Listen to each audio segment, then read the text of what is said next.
Welcome to episode 752 of Apartment Hacker. This is Mike Burnett, Apartment Hacker. It is my mission to tease out human potential in the multifamily space. I want to talk about psychological safety today. I think this is a term that is going to become even more pronounced in our work worlds. And you hear the future of work, or what I consider really the now of work. And the reason I differentiate between the future of work and the now of work is that I think the future of work is now. I think that all of the technologies that have been under groundswell, so to speak, for the last 10 to 15 years, plus or minus, are now making mass appeal, and their functionality is as such that you can actually employ them in your business and see real returns on those investments.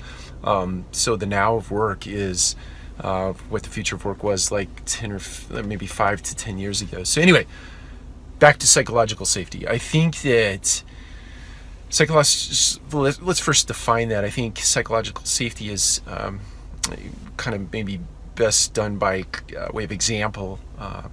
If you are an individual that needs to express information that might be controversial, or it might put someone in your workplace at odds with you because you're outing them, so to speak, or you're uncovering something that might be amiss about their work or their efforts, there is this sort of innate fear in doing so, because there's this potential scenario for retaliation, or that somebody's not going to like you going forward. And I think it's incumbent upon leaders. So that's psychological safety, would be creating an environment where people can actually have those types of conversation, can be candid in nature, and both people can walk away from that situation better for it, right? As opposed to at odds with one another.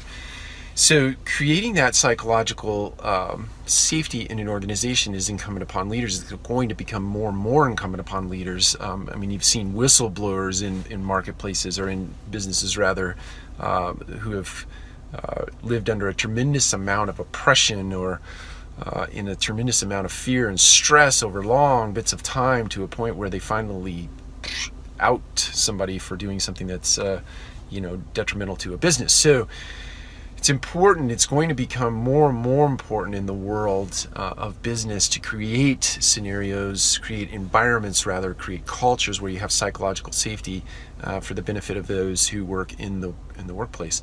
The big winner here is not only the people who can operate in that environment, in that culture, but the business wins. When you have psychological safety within your organization, the business wins, because people can be candid with each other. And when you can be candid with each other, when you can get real information out on the table, people can actually make informed decisions. The biggest frustration that an owner has in business on a daily basis is not having real information, or having this filtering mechanism ultimately yield information that they make decisions on that is not real. It's not actionable, or when they make decisions based on false information and the outcome is not where we expected it to be, or after the fact you find out something that could have made that deal or that transaction even better. That's frustrating to an owner.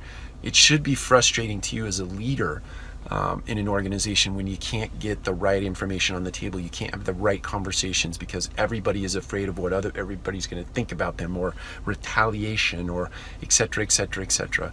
Create psychological safety in your business. It's important. Take care. We'll talk to you again soon.